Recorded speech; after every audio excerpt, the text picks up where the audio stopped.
রাসূলুল্লাহ সাল্লাল্লাহু আলাইহি ওয়াসাল্লাম আসার আগে কিছু সম্প্রদায় এই কোরবানিকে বিকৃত করেছিল। তারা আল্লাহকে বাদ দিয়া লাত উজ্জা মূর্তির নামে এরা কোরবানি দিত। জোরে কর নাউজুবিল্লাহ। সম্মানিত হাজিরিন, কেমন ভাবে তারা কোরবানি দিত এটা আমার ভাষা না, আল্লাহ রাব্বুল আলামিন সূরা মায়েদায় বলছেন, মা জাআলাল্লাহু মিন বাহিরাতি ওয়ালা সাইবাতি ওয়ালা ওয়াসিলাতি ওয়ালা হামি ওয়ালাকিন্নাল্লাযীনা কাফারু ইফতারুনা আলাল্লাহিল কাযিব। এই আয়াতে বলা হয়েছে বাহিরা এটাও একটা প্রাণী, সাইবা এটাও একটা প্রাণী, ওয়াসিলা এটাও একটা প্রাণী, ওয়ালা হাম এটাও একটা প্রাণী। যদি ব্যাখ্যা দেয় তাহলে আপনারা বুঝবেন, বাহিরা বলা হয় এটা এমন এক জন্তু যে ওই প্রাণীর দুধ অন্য কাউকে পান করাতে দিত না, এটা নিষেধ ছিল। যে ওই প্রাণীর দুধ একমাত্র আমাদের যে লাত উজ্জাত আছে, মূর্তি আছে, তাদের জন্যই, বাকি এই দুধ কেউ পান করতে পারবে না। ওয়ালা সাইবা এটা এমন এক প্রাণী যেই প্রাণীর উপরে কেউ উঠতে পারবে না, অর্থাৎ তার উপর আরোহণ করতে পারবে না, এক ধরনের উট, তার এইটাও তাদের নামে কুরবানি দিত। ওয়াসিলা এক ধরনের বকরি, যে বকরি একাধিক বাচ্চা দেয়, এটাও তাদের নামে কোরবানি দিত, এটাও তাদের নামে ছেড়ে দিত। ওয়ালা হাম এটা এক ধরনের পুরুষ ওট, এইটাও তাদের লাত উজ্জাতের নামে ছেড়ে দিত, এটা তাদের কোরবানি ছিল।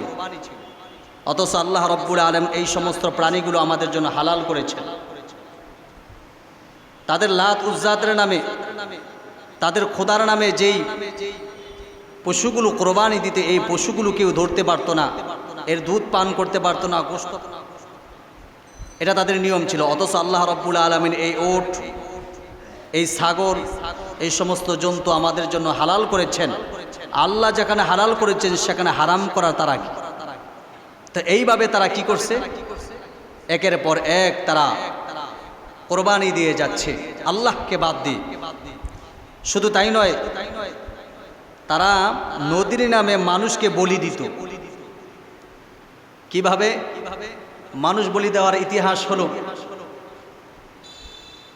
মিশরে একটা নদীর নাম হলো নীল নদী। এই নদীর পানি মানুষের খুব প্রয়োজন ছিল, বিশেষ করে যারা কৃষিকাজ করত তাদের জন্য খুব প্রয়োজন ছিল এই নদীর পানি। এই নদীর পানি দিয়ে তারা চাষাবাদ করত, ধান লাগাইতো ইত্যাদি, এগুলো চাষাবাদ করত। তো বছরে একটা সময় একটা মৌসুমে এসে এই পানি শুকিয়ে যায়।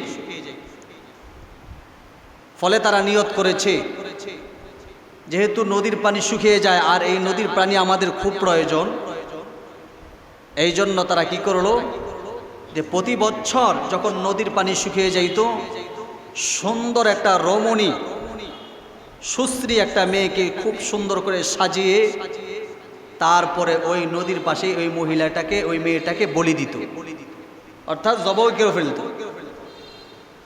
প্রতি বছর এই কাজ করত। এটা করার পরে নাকি তাদের পানি আসে। এইভাবে তাদের প্রথা চলছে। মুসলিম জাহানের দ্বিতীয় খলিফা, নবীজির হাতে করা সাহাবী, আমিরুল মুমিনিন খলিফাতুল মুসলিমিন হযরত ওমর রাদিয়াল্লাহু তাআলা আনহুর খেলাফত যখন চলছে, সম্মানিত ভাইরা আমার, তখন এই মিশরের গভর্নর ছিল আমর ইবনুল আস রাদিয়াল্লাহু তাআলা আনহু। আমর ইবনুল আস রাদিয়াল্লাহু তাআলা আনহুকে সেই দেশের গভর্নর বানাইলেন। এখন ওনার কাছে এই খবর গেল যে প্রতি বছর নীল নদীর নামে একটা সুন্দর সুশ্রী মেয়েকে সাজিয়ে এখানে বলি দেন, এই বলি দিলে নাকি পানি আসে। তো উনি তো মুসলিম জাহানের বাদশাহ আমর ইবনুল আস রাদিয়াল্লাহু তাআলা আনহু বললেন, আজকের পর থেকে এই প্রথা বন্ধ। আমাদের আমিরুল মুমিনিন হযরত ওমরের কাছে জিজ্ঞাসা করব এটা দেওয়া জায়েজ আছে কিনা, দিতে পারবে কিনা। তখন আমিরুল মুমিনিন হযরত ওমরের কাছে এই খবর পৌঁছাইলেন। মুসলিম জাহানের দ্বিতীয় খলিফা হযরত ওমর রাদিয়াল্লাহু তাআলা আনহু একটা চিঠি লিখলেন। আগে তো মোবাইলের যুগ ছিল না, চিঠি লিখলেন। এই চিঠিতে লেখা ছিল, এ নদী, তুমি যদি আল্লাহর হুকুমে চলো তাহলে তুমি প্রবাহিত হও, তোমার নদীতে পানি প্রবাহিত করো, প্লাবনে প্লাবিত হয়ে যাবে। আর যদি তুমি শয়তানের হুকুমে চলো তাহলে তোমার মতো পানির আমাদের কোনো প্রয়োজন নাই। মুসলিম জাহানের খলিফা হযরত ওমর এই চিঠি লিখে দিলেন। এই চিঠি হযরত আমর ইবনে আস রাদিয়াল্লাহু তাআলা আনহুর কাছে এসে পৌঁছলেন। উনি মিশরের সবাইকে ডাকলেন, গণ্যমান্য যারা আছে, মুরব্বী, শিক্ষিত অশিক্ষিত সবাইকে ডাকলেন। ডাকার পর বললেন, এই যে মুসলিম জাহানের দ্বিতীয় খলিফা হযরত ওমর রাদিয়াল্লাহু তাআলা আনহু এই চিঠি পাঠাইলেন। এই চিঠি থেকে সবাই হাসতেছে। কি বলে? এই চিঠি ফালাইলে নাকি পানি আসবে। আমগো বাদশাহ পাগল হয়ে গেছে, মুসলিম জাহানের দ্বিতীয় খলিফা হযরত ওমরও পাগল হয়ে গেছে। তারা তো জানে না ওমর রাদিয়াল্লাহু তাআলা হাতের লেখার দাম আল্লাহর কাছে কত প্রিয়, যে ওমরের পক্ষে পবিত্র কোরআনুল কারীমে কয়েকটা আয়াত নাজিল হয়েছে। সুবহানাল্লাহ।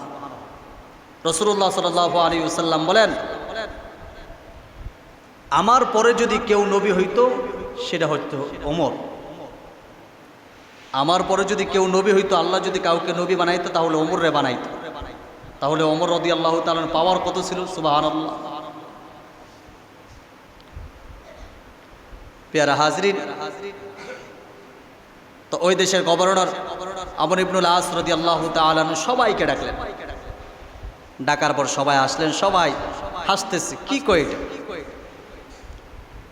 বলে, হ্যাঁ, ওমর এই চিঠিটা পাঠাইছে, চলো আমরা নদীর কাছে যাই। সবাই গেলেন। সেখানে লক্ষ লক্ষ মানুষ এই দৃশ্য দেখার জন্য আসলো। দেখি কি হয়। চিঠিটা যখন নিক্ষেপ করলেন, ফালানোর সাথে সাথে শুকনা এই নদীটা মুহূর্তের ভিতরে পানিতে ভরপুর হয়ে গেছে। শুধু তাই নয়, 16 হাত উঁচু পর্যন্ত বড় বড় ঢেউ এসে পুরা নীল নদীতে পানিতে ভরপুর হয়ে গেছে, প্লাবিত হয়ে গেছে। সুবহানাল্লাহি ওয়া বিহামদিহি। তখন তাদের এই ভুল ধারণা ভাঙছে।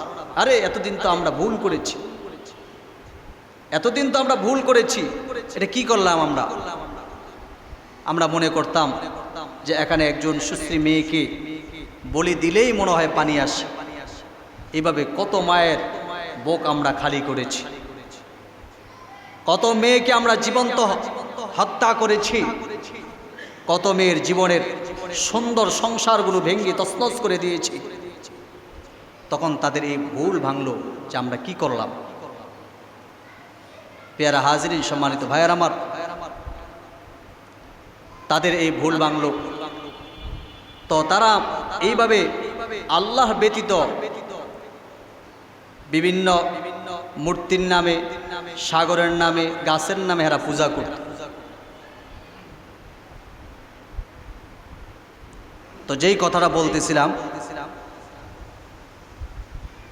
হযরত ইব্রাহিম আলাইহিস সালাতু ওয়াস সালাম তিনি যেই কোরবানি দিয়েছেন, এই কোরবানি যেইভাবে দিয়েছেন এখনো আছেন, ভবিষ্যতেও থাকবেন, এর মধ্যে কোনো বিকৃতি হবে না, এইভাবেই চলতে থাকবে।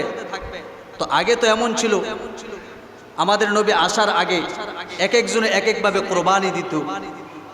এরা জানতো কোরবানি ওয়াজিব, কিন্তু কিভাবে কোরবানি দিবে সেটা জানতো না, যার কারণে আল্লাহকে বাইনাস করে তারা এইভাবে কোরবানি দিত। আইয়ামে জাহিলিয়াতে উল্টাপাল্টা করত। কিন্তু আলহামদুলিল্লাহ আমাদের জন্য আল্লাহ এত সহজ করে দিয়েছেন। হযরত ইব্রাহিম আলাইহিস সালাতু ওয়াস সালামের মাধ্যমে আমরা যে কোরবানি পেয়েছি, মিল্লাত আবিকুম ইব্রাহিম, ইব্রাহিম আলাইহিস সালাতু ওয়াস সালাম যেইভাবে তার সন্তানকে কোরবানি দেওয়ার মাধ্যমে